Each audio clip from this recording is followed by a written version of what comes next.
Slit തയ്ക്കാൻ ബുദ്ധിമുട്ടാണോ നിങ്ങൾക്ക്? എനിക്ക് വളരെ ഈസി ആയിട്ടുള്ളൊരു മെത്തേഡാട്ടോ ഞാൻ കാണിക്കുന്നത്. അപ്പോൾ അതെങ്ങനെയെന്ന് നോക്കിയാലോ. അപ്പോൾ ഞാൻ സ്ലിറ്റിൻ്റെ അവിടം വരെ തയ്ച്ച് വെച്ചിട്ടുണ്ട്. 1 ഇഞ്ചാണ് സ്ലിറ്റിന് വേണ്ടി ഞാൻ എടുക്കുന്നത്. ഇനി ആ സ്ലിറ്റ് ലെങ്ത്ത് ഫുള്ള് 1 ഇഞ്ചിൽ നമ്മൾ മാർക്ക് ചെയ്തെടുക്കണം. അപ്പോൾ ഞാനിവിടെ ഇങ്ങനെ മാർക്ക് ചെയ്ത് വെച്ചിട്ടുണ്ട് 1 ഇഞ്ച് വിഡ്ത്തിൽ.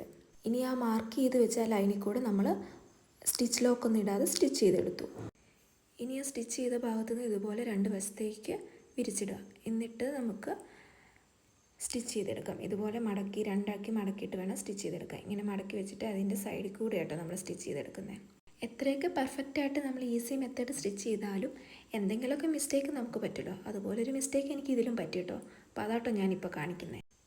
സ്റ്റിച്ച് ചെയ്തപ്പോൾ ഇതുപോലെ അപ്പുറത്തെ തുണിയിലേക്ക് കയറി പിടിച്ചു. വലിച്ച് പിടിച്ച് സ്റ്റിച്ച് ചെയ്യാത്തതുകൊണ്ട് പറ്റിയ അബദ്ധം. അപ്പോൾ നിങ്ങൾ സ്റ്റിച്ച് ചെയ്യുമ്പോഴും ശ്രദ്ധിച്ചിട്ട് വേണം സ്റ്റിച്ച് ചെയ്യാൻ വേണ്ടി. എന്നിട്ട് പിന്നെ അതെല്ലാം അഴിച്ച് പണിതതിന് ശേഷം ഞാൻ വീണ്ടും സ്റ്റിച്ചിങ് തുടങ്ങി.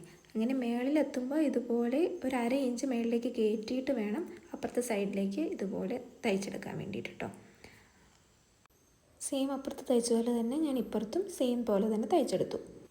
ഇനി നമ്മൾ ആ സെൻറ്ററിൽ കൂടെ ആദ്യം അടിച്ച ആ സ്റ്റിച്ചിങ് ഉണ്ടല്ലോ, അത് ഫുൾ റിമൂവ് ചെയ്ത് കളയാൻ കേട്ടോ. അങ്ങനെ ഞാൻ ഫുൾ റിമൂവ് ചെയ്ത് കളഞ്ഞിട്ടുണ്ട്.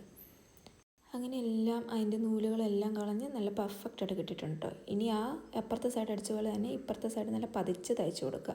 അപ്പോഴാണ് നല്ല പെർഫെക്റ്റായിട്ട് സ്ലിറ്റ് ഇരിക്കുക കേട്ടോ. ആക്ച്വലി ഇത് നല്ല ഈസി ആയിട്ടുള്ള ഒരു മെത്തേഡാണ് കേട്ടോ. അപ്പം തയ്ക്കുമ്പോൾ ഇതുപോലത്തെ മിസ്റ്റേക്കുകളൊന്നും പറ്റാതെ തയ്ക്കാൻ നോക്കുക. അതുപോലെ തന്നെ ബിഗിനേഴ്സിനും അതുപോലെ തന്നെ ഓർഗൻസ തുണിയിലൊക്കെ തയ്ക്കുന്നവർക്ക് ഇത് വളരെ ഈസി ആയിരിക്കും തയ്ക്കാൻ വേണ്ടിയിട്ട്. അപ്പോൾ നിങ്ങൾക്കിത് യൂസ്ഫുൾ ആയെങ്കിൽ ലൈക്ക് ചെയ്യാനും അതുപോലെ എന്തെങ്കിലും ഡൗട്ട്സ് ഉണ്ടെങ്കിൽ കമൻറ്റ് ചെയ്യാനും മറക്കില്ലേ.